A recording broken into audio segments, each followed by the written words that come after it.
मोदी जी का हम यही सलाह देना चाहेंगे कि मोदी जी आपके सांसद फुल रूप से आपके ऊपर डिपेंड हुई गए हैं, बिना आपके भी लंगड़े हैं। हम गब्बर सिंह के लड़का हैं तो कब तक लोग हमसे डरिए, किसी दिन हमको भी पेलेंगे, हमारे बाप को भी पेलेंगे।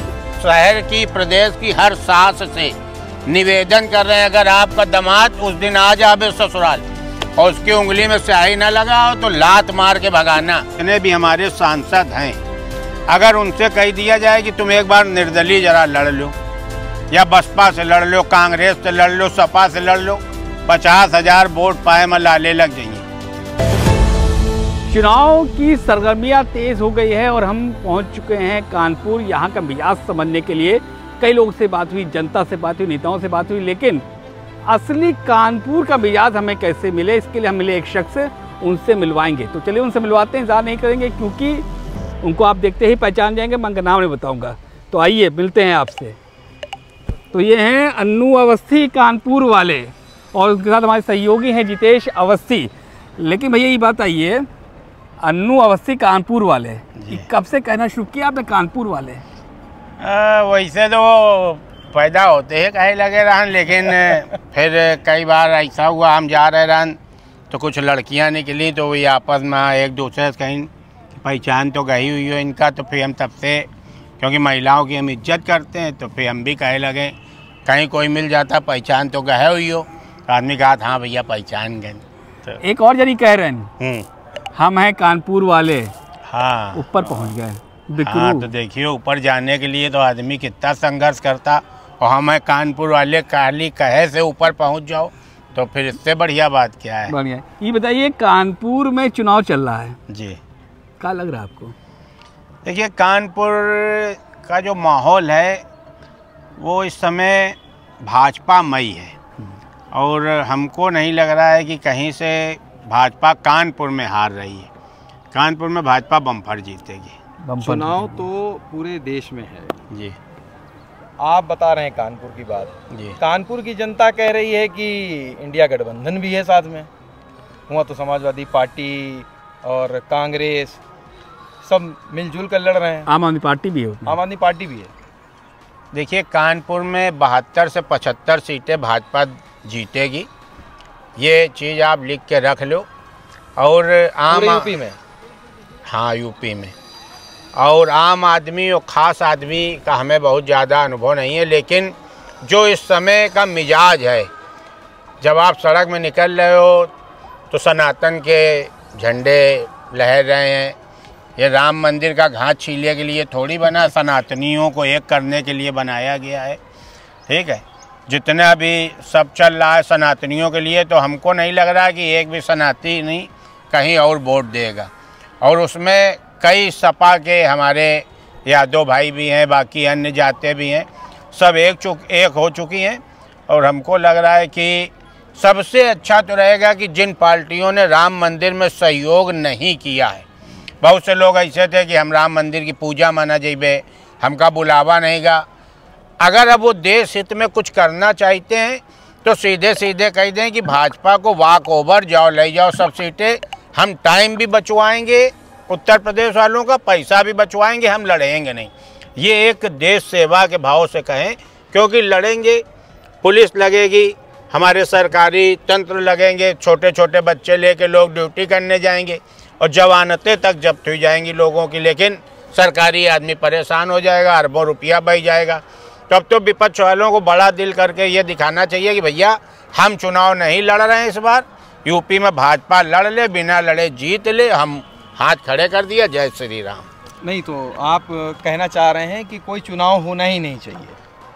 माहौल के हिसाब से तो नहीं होना चाहिए। मान लो हमने तो माहौल में तो फिर राहुल गांधी भी लिए नया यात्रा अपने निकाल रहे हैं, उनका माहौल भी तो है, जनता तो निकल रही है उनके साथ, पब्लिक तो मिल रही है, उमड़ रही है। आप ये बताओ, आपके हिसाब से राहुल गांधी कोई ऐसा काम कर रहे हैं कि आप रात में उनकी तारीफ करो अपने बच्चों से कि बेटा हम चाहते हैं तुम राहुल जैसे बन जाओ? कर पाओगे? अलग यात्रा निकालना, खाम खाई धोती को बीच से फाड़ देना, ये सब फालतू की चीज़ें हैं। माहौल इस समय जो बना है वो बना है, और उसको हमको लग रहा है अभी 15-20 साल तक का कोई रोक भी नहीं पाएगा, और इसी तरह का माहौल रहेगा।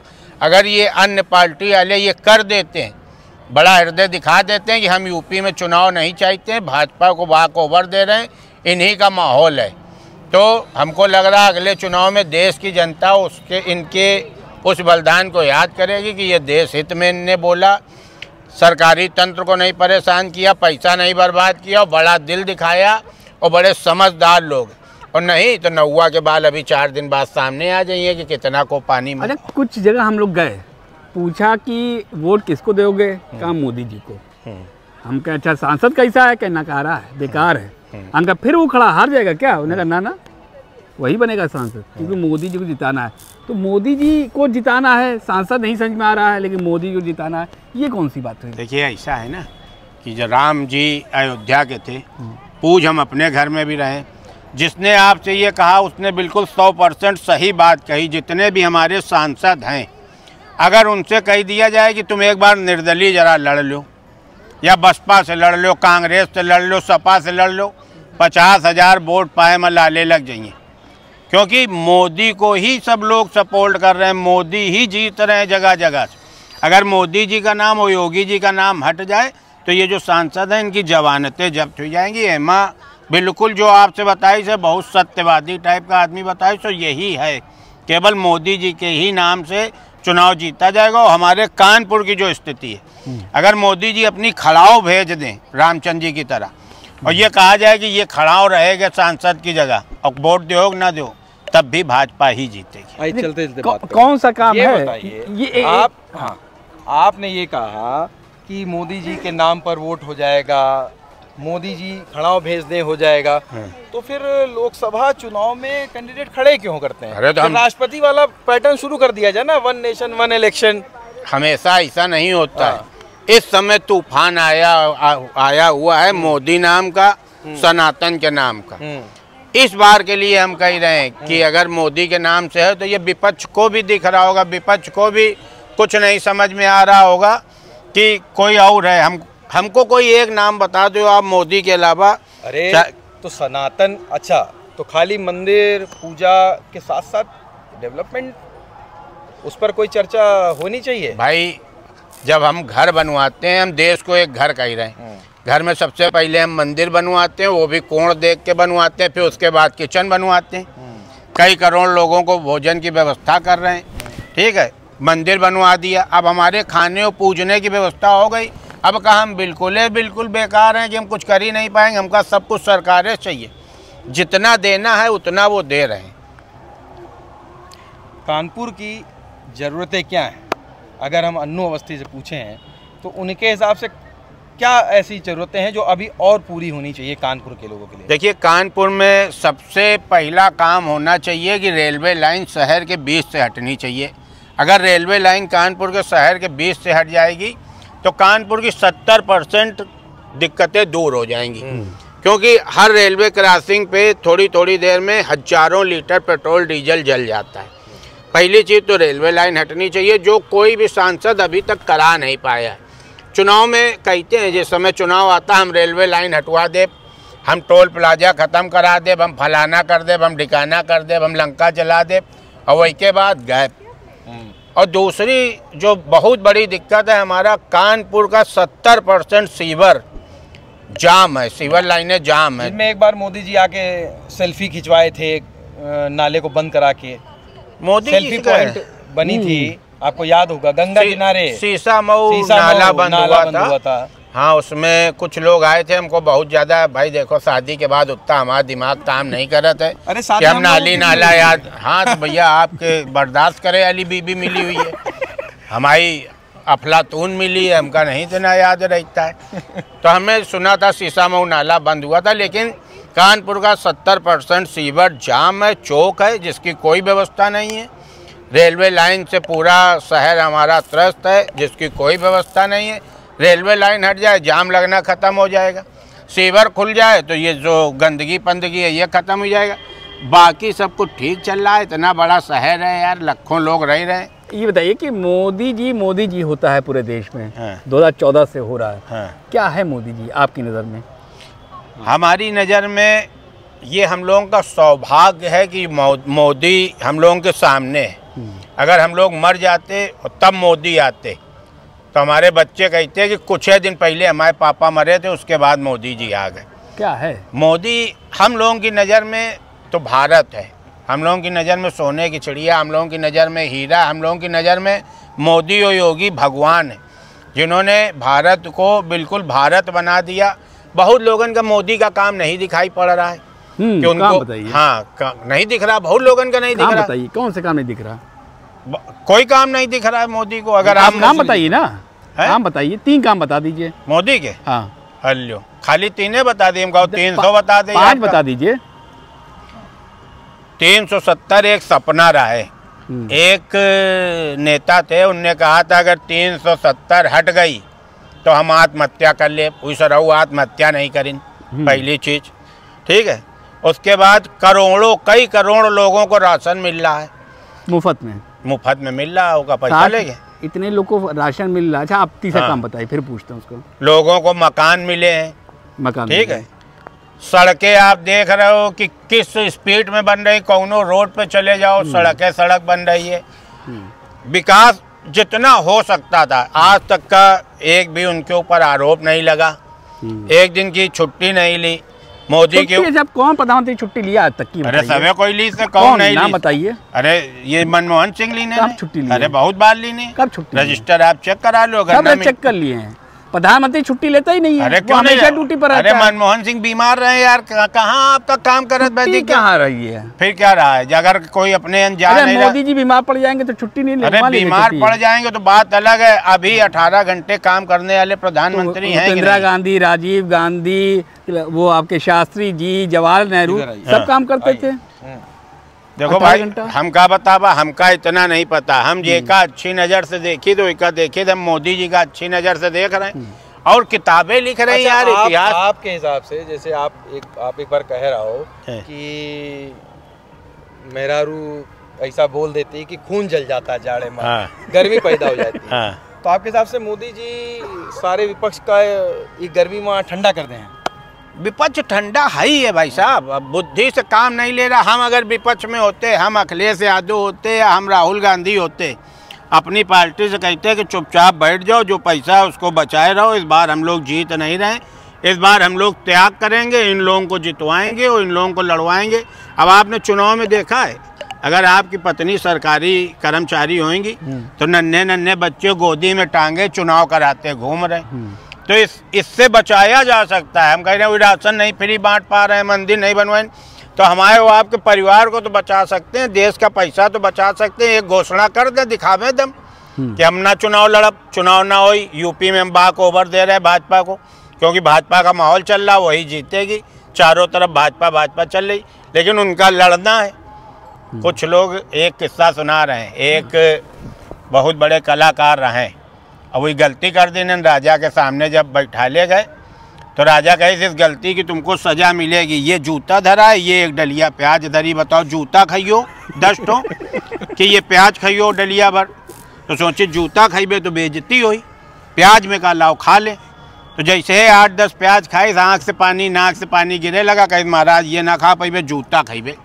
जहाँ जूता उसके पड़े 4-6 पड़े, उसकी खोपड़ी भरना आ गई, कहे जूता ना खा पाइबे प्याज खाइबे, तो वो 10 जूता की जगह 100 जूता खा गया और पूरी डलिया प्याज खा गया। तो कुछ इस तरह के लोग होते हैं जिनका सीधी बात समझ में नहीं आती है। ये बताइए कि सुप्रीम कोर्ट SBI पे नाराज हुई, डपटा इलेक्टोरल बॉन्ड की जानकारी मांगी और उस पर लोग चिल्ला पड़े नरेंद्र मोदी के ऊपर, बीजेपी के ऊपर कि भ्रष्ट है, सबसे बड़ा फ्रॉड है, महा फ्रॉड है इलेक्टोरल बॉन्ड, स्कैम है, स्कैम का बाप है, तो ये भी कहा।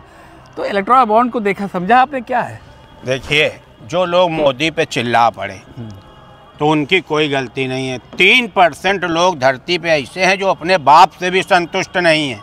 अगर उनका बाप कहता है ये काम करो तो उनको अदबदा के नहीं करना है, तो वो वही 3% लोग हैं जो अपने बाप से संतुष्ट नहीं हुई, मोदी से कैसे संतुष्ट हुई जाइए, चिल्ला पड़े। उनका स्टेट बैंक तो छोड़ दो, उनके घर में भी उतना पैसा ना हुई है कि पत्नी कहे किलो पनीर ले आओ, आज खोआ पनीर बनना ले आओ, लेकिन उनका स्टेट बैंक में उंगली करनी, उनका हर मामले में बड़ी अम्मा बनना है। तो ऐसे लोगों से कोई फर्क नहीं पड़ता है। वो अब माहौल चेंज हो चुका है, हल्ला मचा है, कुछ हो ही ना। अच्छा, वो नाराज़ हो रहे हैं मोदी जी, 72 साल के हो गए हैं, उम्र भी होती है, फैक्टर तो होते ही, इंसान तो है भाई, भगवान तो है नहीं, बीमार पड़ गए और ये हुआ कि भाई कुछ दिन के लिए कोई और संभाल ले कुर्सी, तो कौन है, कौन संभालेगा? देश है, देश है, पूरा देश संभालेगा। अरे आपने पढ़ा नहीं, मोदी का परिवार, मैं चौकीदार हूँ, मैं फलाना हूँ। अरे हर आदमी मोदी है, हर आदमी मोदी है। एक बार मोदी जी कहते हैं घंटा बजाओ, बजने लगता है कि नहीं बजने लगता। एक बार कहते हैं मोमबत्ती जलाओ, तो ये सब परिवार है। तो मणिपुर कह दिए होते शांत हो जाओ, शांत हो जाता मणिपुर, साल भर से जलता रहा मणिपुर, वहाँ काहे नहीं फोन करेंगे? हर अस्पताल में पागल कुत्तों का स्थान अलग होता है, अच्छे कुत्तों का अलग होता है, पिल्लों का अलग होता है, बियाने वाली कुतियाँ अलग होती हैं, मादा अलग होती हैं। तो क्या सब एक ही वो डॉक्टर का पागल कुत्ता वाले में घुसेड़ दो का? अरे यार, हम साफ़ सुथरी जो कुतिया बियाने वाली उसको सोरा के पुचकार के उसके वो करा देंगे डिलीवरी। अब कहीं दो पागल वाले में घुस जाओ, खा ले काट ले। तो कुछ जगह ऐसी हैं सबके बस की नहीं। आपके भी कोई रिश्तेदार ऐसे हुई हैं जो आपके कंट्रोल में ना हुई हो, आप भी कहे हुई हो जाओ भैया, तो तुम काम 20 बार समझा चुके। कंट्रोल में नहीं था मतलब। अब मणिपुर का जब कोई आदमी सुनने के लिए नहीं तैयार है तो नहीं कंट्रोल में। हम कह रहे हैं इतने बड़े पार्क में हो, एक पेड़ अगर झुरा रहा है तो क्या झुरा जान जो साला, जब पानी डाला जा रहा वो बार बार मटक के वो चल रहा। तो अड़ी मणिपुर से बहुत ज़्यादा अंतर नहीं। पर सबसे ज़्यादा आप मेहरारू से डरत हो, और चुनाव में वोट का क्या अच्छा, वो है? घर में अगर वो कहें कि नहीं भाजपा को नहीं देना है वोट। देखिए, मेरी पत्नी कांग्रेसी है और बहुत घनघोर कांग्रेसी है। घर में ही बदल नहीं पा रहे और अब बता रहे पूरा देश बदल जाए, पूरा घर मोदी परिवार और घर का ही परिवार गड़बड़ है। अरे तो बात तो सुनियो यार, तुम बातें नहीं सुन रहे हो कुछ, हमका बोले दो। वो घनघोर कांग्रेसी है क्योंकि उसका परिवार कांग्रेसी था, लेकिन जब हम वोट डलवाने जाते हैं तो उसका पहले अपने सर में हाथ धरवाते हैं, कसम खिलवाते हैं कि वोट तुमका कहाँ देना है। लेकिन इस बार वो कह रहे हम अपने मन से भाजपा को देंगे क्योंकि कांग्रेस बची ही नहीं यूपी में। एक सीट रहा है सोनिया भाभी की, वो छोड़ के चली गई। सोनिया भाभी की? अब भाभी तो लगी हमारी, और क्या लगी है? तो भतीजा? अब भतीजा लगा हो क्या? भतीजे का ध्यान नहीं, भतीजा ध्यान नहीं देता। भतीजे का ध्यान रखें पहले कि बाप का ध्यान रखें। बताओ पहले ज़्यादा जरूरी कौन है? भाई मोदी जी युग पुरुष हैं, लिखे जाएंगे इतिहास में। उनका याद रखें कि भतीजे का लोग खेल बनाए, उनका याद रखें। बताओ कि जो जहाँ से आपका वंश चलना बढ़ना है पहले वो का याद रखा। तो भतीजा तो उलझ, देखो वो सही चल रहा। कभी कभी सलाहकार जब अच्छे नहीं होते हैं आपके पास तो फिर स्थिति बड़ी वैसी हो जाती है। उनके साथ वही है, सलाहकार नहीं है। अच्छा, मोदी जी को आप क्या सलाह देना चाहेंगे आज की तारीख में?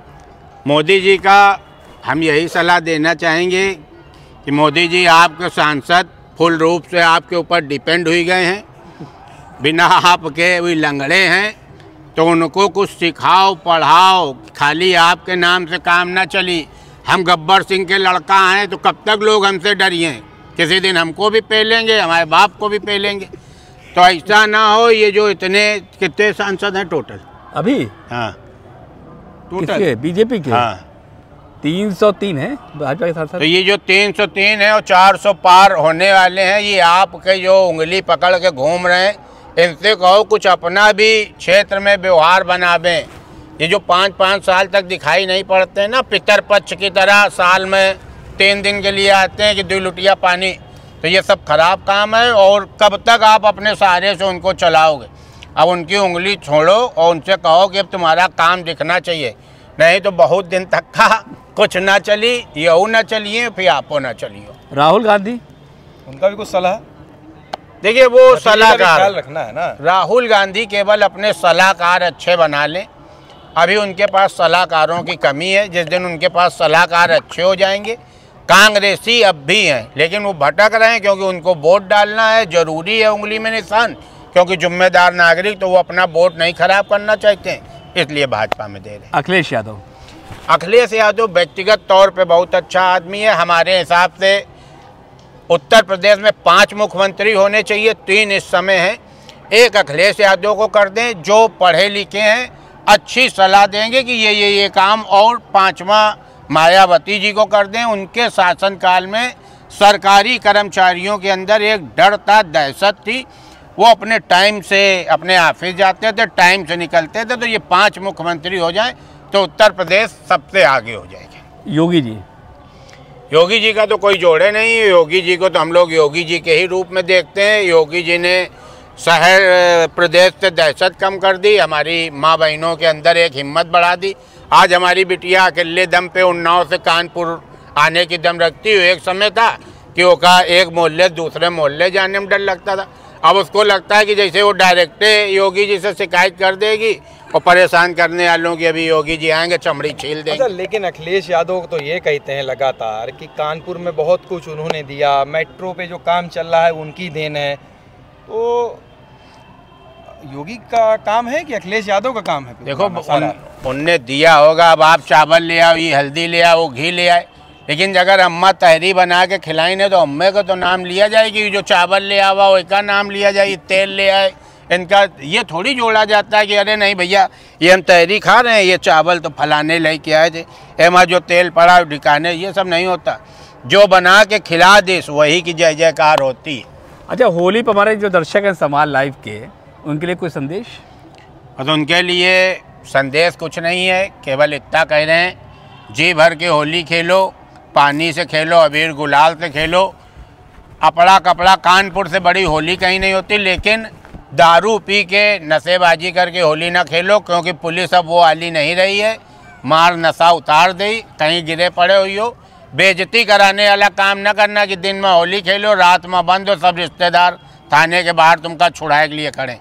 त्यौहार को त्यौहार की तरह मनाएं, दिल से मनावें, जात पात ना देखें, हिंदू मुस्लिम मिल के, क्योंकि हम लोगों के त्यौहार इसी तरह के होते हैं। सबको घर बुलाएं और अपना चाय नाश्ता कराएं और अच्छे से अच्छा माहौल बना के त्यौहार। चुनाव पर अपने घर से लेकर कानपुर के सारे घर वालों से और सारे मोदी परिवार से आपके अनुसार क्या संदेश देना चाहेंगे? किस तरीके से चुनाव होना चाहिए और लोगों के लिए क्या कहना चाहेंगे आप?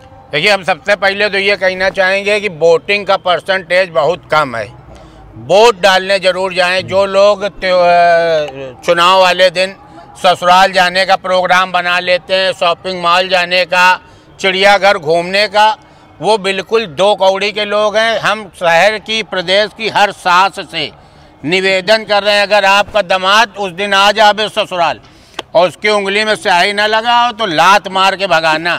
कहा कि जो देश के काम का नहीं वो आपके बिल्कुल कोई काम का नहीं। सबसे पहले वोट डालो, वही के बाद कोई काम हो, और जिसके स्याही ना लगी हो, हम तो कह रहे हैं सरकारी एक जांच समिति बैठनी चाहिए। जिसके स्याही नहीं उसको सारी सरकारी सुविधाएं बंद कर देनी चाहिए। और सास लोग अगर थोड़ा बीड़ा उठा लें, 70% दामाद अपनी पत्नी को लेकर ससुराल चले जाते, तो ये काम बंद होना चाहिए। तुरंत लतिया के दामाद को भगाओ। तो समाला से बात करने का बहुत बहुत शुक्रिया। तो ये अन्नू अवस्थी कानपुर वाले जिन्होंने बताया बहुत सारी बातें, बेबाकी से अपनी बात रखी। अब देखना ये है जो अपील आखिर में की है, खासतौर सास के लिए, तो दामाद सतर्क हो जाए, क्योंकि अगर सास ने इनकी बात सुन ली तो फिर आप बगैर स्याही के नहीं पहुंच पाएंगे ससुराल। तो वोट के दिन घर से निकलिए, वोटिंग ज़रूर करिए, ये आपकी ताकत है, आपका फ़र्ज़ है, और देश को सशक्त बनाना आपकी भी जिम्मेदारी है। तो समाला भी वैसे ही बहुत जल्द एक नए गेस्ट के साथ, एक नई शख्स के साथ एक बार फिर हाजिर होंगे। तब तक दीजिए इजाज़त। नमस्कार। समाल लाइव कानपुर।